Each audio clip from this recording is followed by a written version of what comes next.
Welcome back to the Free Hour ABCs. The ABC is a tree. And today we're going to be talking about the letter E, empowerment. Today, man, this is going to be a very, no pun intended, but powerful discussion about some of the tools that we can use to empower ourselves. A lot of times when we think about empowerment, we think about authority, we think about control, we think about groups being given opportunities or being given authority or control and the power to choose what they do with their own life. Okay? But today we're going to be talking about individual empowerment. Today we're going to be talking about the things that we can do to empower us as individuals to make meaningful change in our own life. And that's just basically the whole point of the Free Hour, is taking these small activities, making these small choices, and letting them add up to huge, meaningful changes in our lives. And that is what I mean when I talk about empowerment. All right? So let's start it off with this. Empowerment is one, authority or power given to someone to do something. Two, it's the process of becoming stronger and more confident, especially in controlling one's own life and claiming one's rights. When we talk about empowerment, we're talking about the process of gaining freedom and power to do what you want or to control what happens. So let's jump in and talk about some of the ways that we can empower our own life.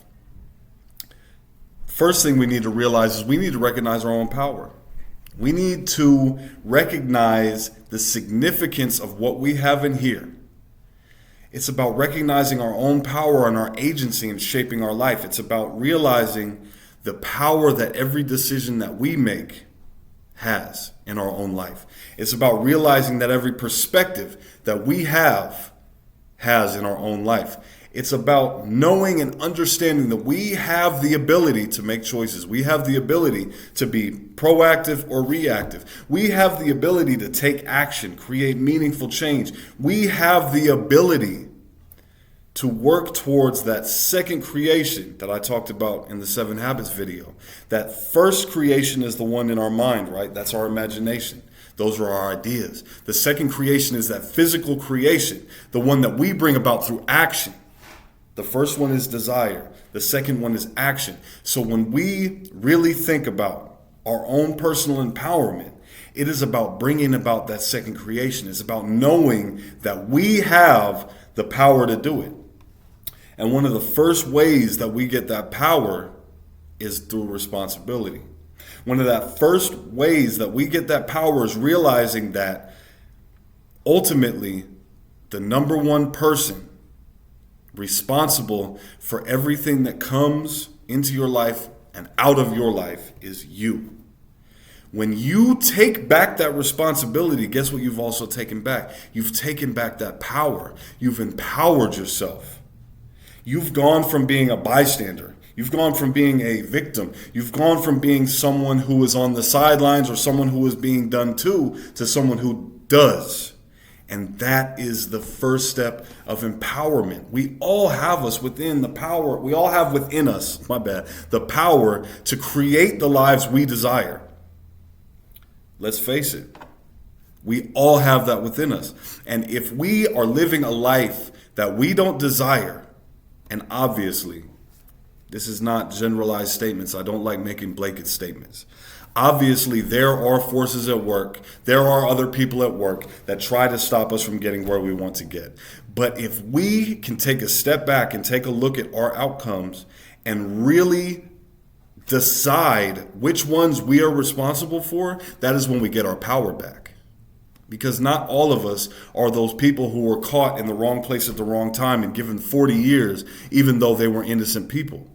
Not all of us are hitting our heads on glass ceilings right now that are put in place by systems. Not all of us are just victims of circumstance or discrimination completely.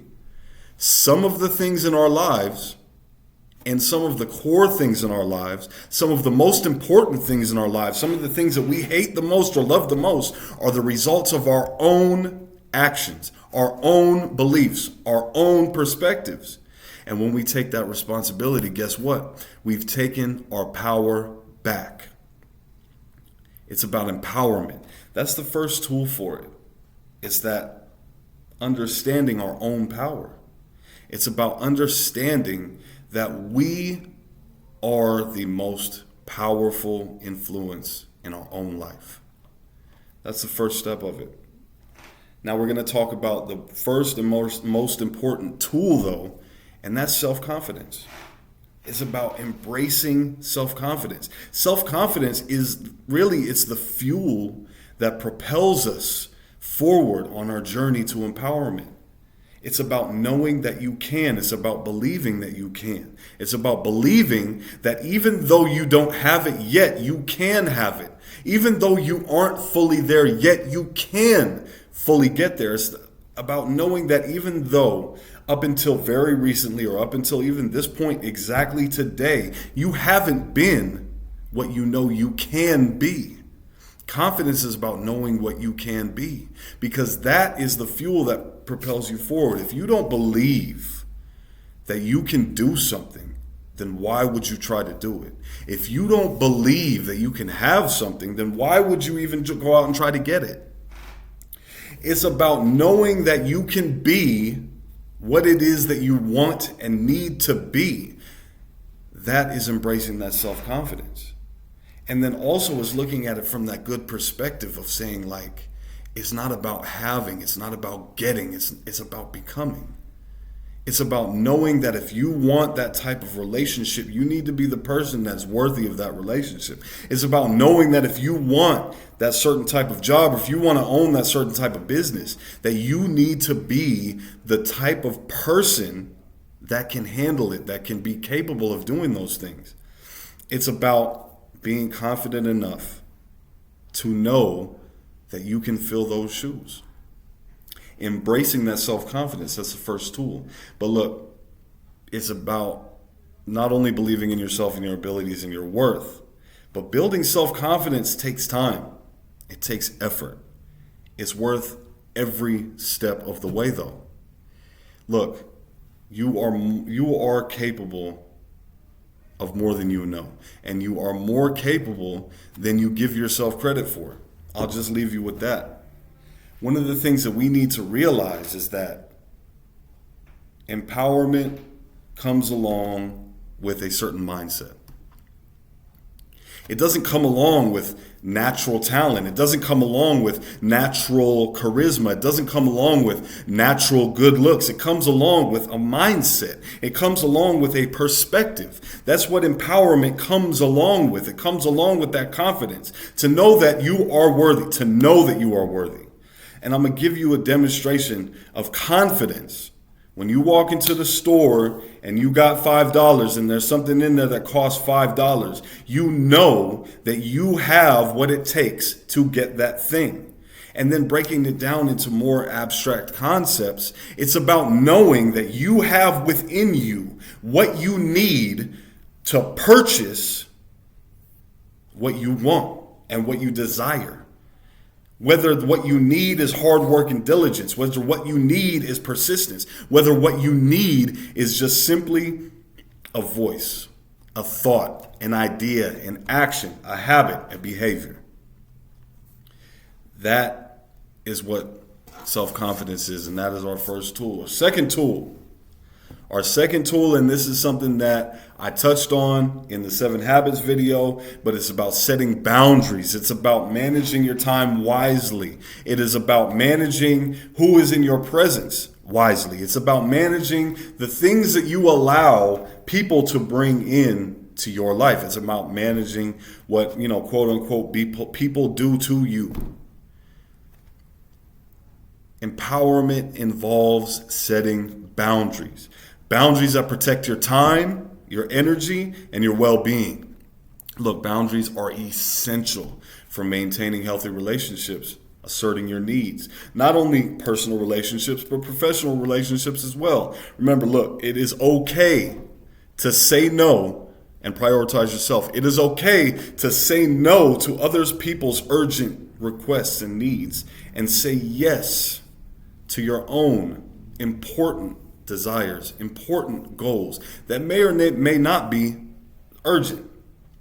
It's okay to say no when your boss calls you to come into work. If you got enough money to make it through the month and have some extra left over, it's okay to say no to going into work and going out on that date with your significant other. It's okay to say no to putting out someone else's fire and going to the gym. It's okay to say no. Boundaries. It is okay to say no when you have a person who is just making emotional withdrawal out of the bank account over and over and over and making zero deposits. I mean, damn shit, they like bank robbers. When somebody go into the bank just trying to take the money out, they put on the silent alarm. They end up in prison. But so many of us allow people to come into our lives and just make withdrawal after withdrawal after withdrawal. And they didn't even open up an account. You know, when you go to the bank, they have a minimum amount that you have to put in to open up that account. And we let people come into our lives that make less than the minimum deposit. They make no deposits, but they just start making withdrawal after withdrawal after withdrawal because we haven't set up the boundaries. We haven't said no. We haven't had a bigger yes within us to give us the empowerment to say no. It's not only just about the self-confidence that comes in being able to set these boundaries, but it's about having that desire, about knowing what it is that you want. It's about that first creation, that desire, that knowing what it is you really want. It's about taking the time to think about, this is the type of relationship that I want. This is the type of job that I want. This is the type of interactions I want to have with people around me. These are the types of things that I want in my life, and being very specific about it. And then having tool number one, the confidence to set up tool number two, which is those boundaries, which is to say, I know what I want. So that means I am not going to let you bring in all of this other stuff that is not what I want. It's about focusing so much on what you do want that you don't even think about what you don't want. So that way, when you see it, it's something completely foreign to you. It's not something that you're even like, I was not expecting that. When you start dwelling and thinking about all the bad things that could happen or what this person could do to you that you don't want, when those things come, they're expected. It's like you put in the order for them in your subconscious mind. It's about setting those boundaries in your mind to have that bigger yes and that desire to where when somebody tries to bring some unexpected bullshit to you, that you can just say, no, this is not something I'll accept. This is not something I wanted. This is not something I was ready for. This is not something that I am going to allow through my fence, through my wall, through whatever, my boundaries. And remember, boundaries are fluid. They're not static. Boundaries can be different with different people. Boundaries can be, fluid. They can change over time. All right? Setting boundaries it's an act of self-respect, and self-respect is an act of empowerment. Okay? So let's talk about the next part of empowerment. Let's talk about the things that people are going to try to put in front of you, or things that the systems are going to try to put in front of you. Let's talk about obstacles. Let's talk about barriers. Let's talk about those things that we're going to go through when we start to empower ourselves. You have to realize, look, unless you're a newborn baby watching this video, and I hope you're not. If you are, give your moms back the phone. Look, unless you're a newborn baby, you've been doing things for a certain way for so long, for 15, 20 years, 30 years, 40 years, whatever the case. You're bound to encounter obstacles. You're going to encounter resistance from whether it's people in your life that are used to you doing things a certain way or used to you not having boundaries, whether it's your own fears which are so locked in, and self-doubt, which are so just entrenched in your mind because you haven't taken the time until now or recently or whatever the case, whenever you started this journey, to start developing your self-confidence, to start developing that risk-taking mentality to say, you know what, the worst thing that I can get is rejection. The worst thing that can happen is somebody says no. The worst thing that can happen is I can put out a video and nobody's going to watch it, but guess what? I can put out another video. That self-doubt, that fear, those setbacks, those people looking at you crazy or putting up resistance, even if it's someone that you're very close with, they're going to be like, hey, this isn't something I'm used to. And the first thing they're going to do, because people are creatures of habit, people do not like change. They're going to try to resist what it is that you're trying to do new. But look, when you embrace your power, when you build your confidence, when you set your boundaries and face them obstacles head on, look, man, when you face your fears and you push through challenges, you will emerge stronger on the other side. Every obstacle, and this is where perspective, this is where mindset comes in, this is where paradigms come in. Every obstacle is an opportunity. Every obstacle, every barrier is an opportunity for growth. Sometimes the universe doesn't test you, it's just giving you the opportunity to show that you are everything that you said you were, or everything that you said you were going to be. Sometimes it's God, it's infinite intelligence, whatever you want to call it, saying, you know what? You wanted this so bad. I'm going to show you what it feels like to be that person. I'm going to show you what situations you're going to encounter as that person. I'm going to show you that a person who sets up boundaries in their life, guess what happens? People, situations, systems, your bosses, your coworkers, your kids, your spouse, they're going to test those boundaries. That's what happens when you put boundaries up. When you put boundaries up, it doesn't just mean that everybody's going to see them and be like, oh, okay, there's a fence there. I'm never going to, I'll just leave it there. I'll never try to go over that fence. I'll never try to climb that tree and jump over the fence, or never try to dig under it, never try to fly a plane over it, never try to go around it or maybe walk through a river. I'll never do that.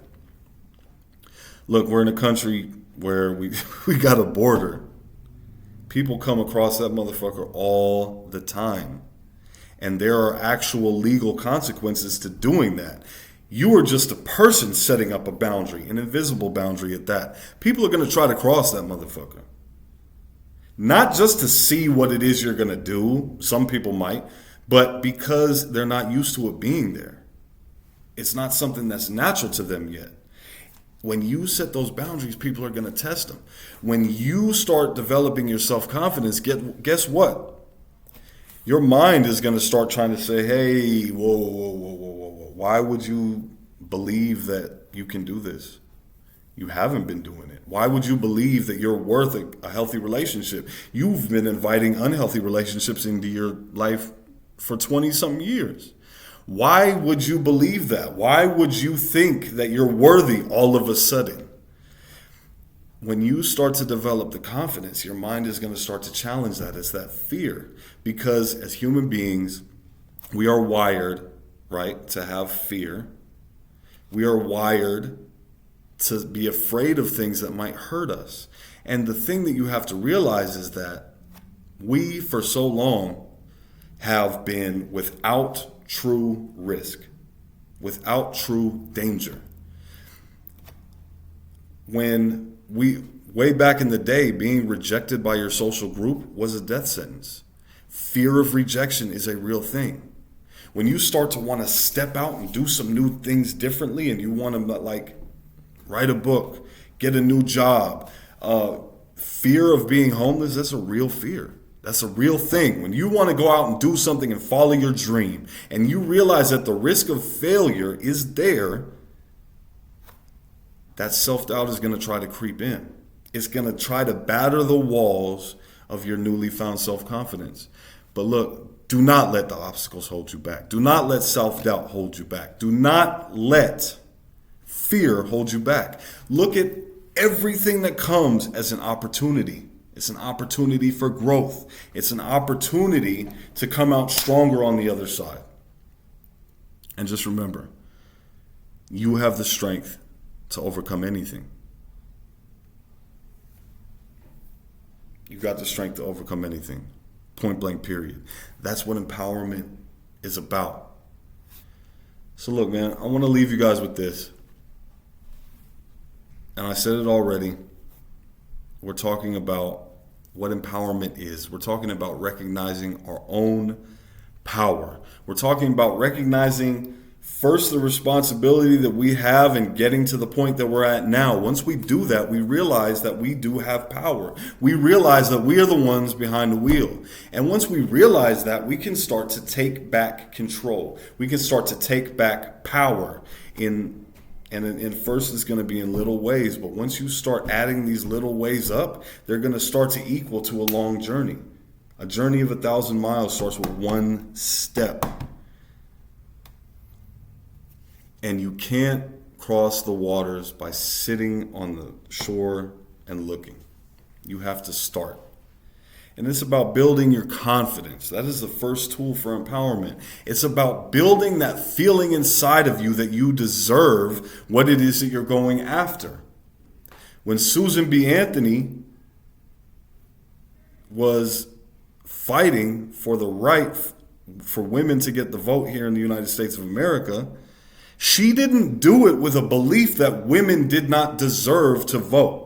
When Martin Luther King was fighting for civil rights back in the 60s here in this country, he did not do it with a feeling and a belief that African Americans and other people of color did not deserve or were not worthy of the equal treatment.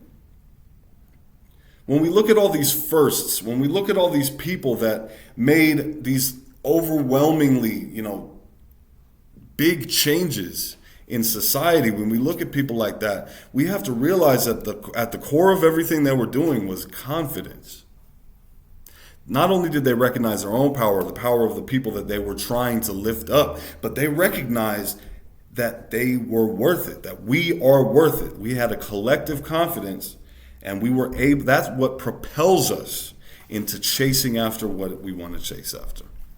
When you look at all these success stories, even when you look at actors, when you look at people who come out to Hollywood and they're sleeping in their car, they know that they're going to make it. They know that they can make it. They're just going through some shit on the way to making it. But they have that confidence inside that propels them forward.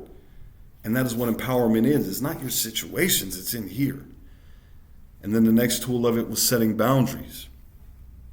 It was about deciding what you allow into your life. It was deciding what you give your time to, your energy to, your well-being to. Setting boundaries, act of self-respect. Beyond just empowerment, boundaries are self-respect. And then we talked about overcoming obstacles. We know that every obstacle is an opportunity. There's no such thing as failure. And that's a problem that we learn. That's something that I feel like, or not only me, I don't only feel like this. There's so many people, when you read all these self-help books, when they Tony Robbins, when they talk about what they taught us in school, they taught us never to make any mistakes. Kiyosaki, Rich Dad, Poor Dad, they taught us never to make mistakes. If you get an F on the test, it means you failed. No, it just gives you an opportunity to know what you need to study more. I was watching a video today, man, I wish I remember this dude's name. I swear to God, I wish I did. But when we look at our decision making, we think there's a right way and there's a wrong way. No, both ways are going to get us to where we want to go. It's just that this way might be a little bit cleaner. This way might be a little bit dirtier. This way might be a little bit quicker and easier. This way might be a little bit longer and harder. But guess what? You still going to get to where you get to. Those obstacles, those barriers, they're opportunities for growth. They're opportunities to get stronger. Your breakups, they're opportunities to get you stronger and more emotionally intelligent. There are opportunities to learn you to set boundaries. When you lose a job, it's an opportunity to see what you can do at the next job. Or it's an opportunity to know what it is that you're not going to accept from a job. Don't let the obstacles hold you back. Embrace your power, build your confidence, set your boundaries, and face your obstacles head on. We have everything we need to create the life we desire. So go forth, empower yourself. The world is waiting for you to shine. Thank you very much. My name is Trevor Turner. This has been the Free Hour ABCs, the letter E, empowerment. Hey, look, man, if you like this, make sure to like, subscribe. Make sure to check me out on TikTok, The Free Hour, Instagram, Trevor Turner TV, and Facebook, Trevor Turner. All of that. Like, subscribe, put on the little bell notification, all of that. Thank you very much for watching.